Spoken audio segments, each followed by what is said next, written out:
you represent three variation, right? I need to know if you can pick one variation, what will you pick and why?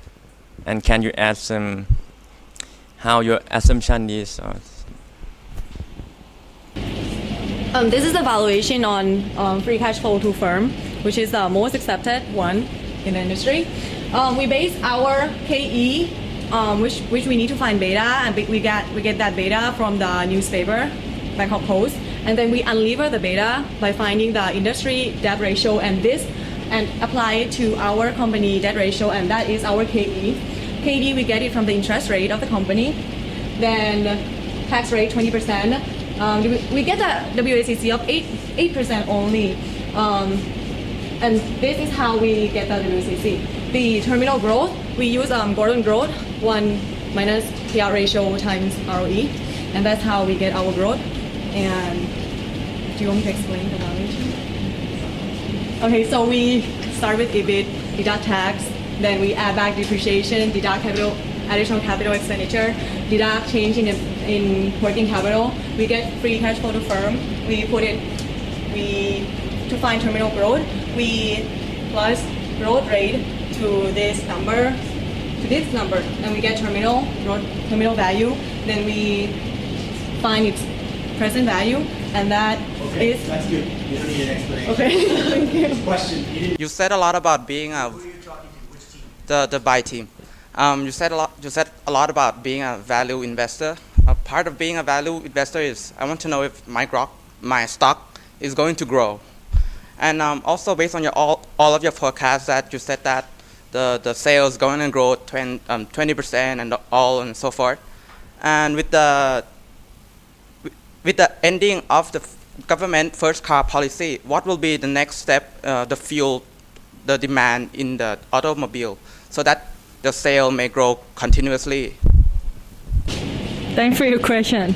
Okay, so let me justify you. Okay, our company not only making about the car parts only account for 10%, only 10% of all the revenue from cars. So by only 10% doing this, and we have a lot of expansion growth. This year we invest 600 million because we see a lot of we can grow in the other exportation, in the export, international. That's why we want to go in here. And next year they also have a plan to acquire, to make it a big source so you can buy things cheaper and can control even more cost efficiency. Thank you.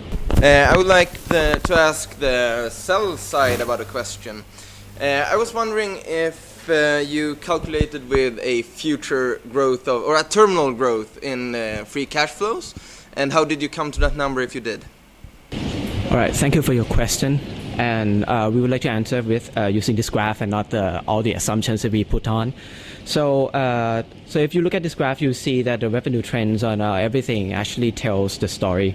So if you look at the OEM part, you can see that we actually forecast it to decline continuously on 2013, 14, 15, 16, but all at slower rates. Actually, that's what we can imply from the revenue decline in the previous 3 years. You're seeing that OEM has very, very low margin, and that's why SNC wants to go focus on other place else with higher margin, for instance, automobile parts and also cooling parts. So that's explain OEM. Automobile and cooling parts. So as I'm saying that we are actually expecting a higher growth rate, especially on the cooling part. We are very optimistic, saying that the growth rate can continuously grow. But for automobile part, as someone mentioned about the first car policy that has ended, we kind of skeptic about that. So we kind of give a growth rate, but at a lower rate. So you can see from the chart. Buy side. Having heard from the sell side saying about the company have no direction to secure future profit, from the buy side, what is your response to that? Now, this is all the company mission that we try to achieve. Quality first, differentiation, cost effectiveness, quick response, flexible manufacturing system, focus on product and stakeholder and service mind. Now that you might can say that in our company, we don't really have a great marketing because all we deal is with the supplier. So what we do now, we control the quality. We try to do is the best. Since if we not upset the customer, they won't go anywhere if they're happy to us. So that's why right now we try to acquire the direction right here is try to acquire the big supplier to, as I say, to make a cost effective and can get a quick response to the customer. Also in the direction, right now, as I told you before, the automobile have a little bit hiccup in growth. So they want to diversify this by going to expand in another industry, which is conditioner, air compressor, something like that. And I think that direction is the company planning to do right now. Thank you. All right, give it a round of applause.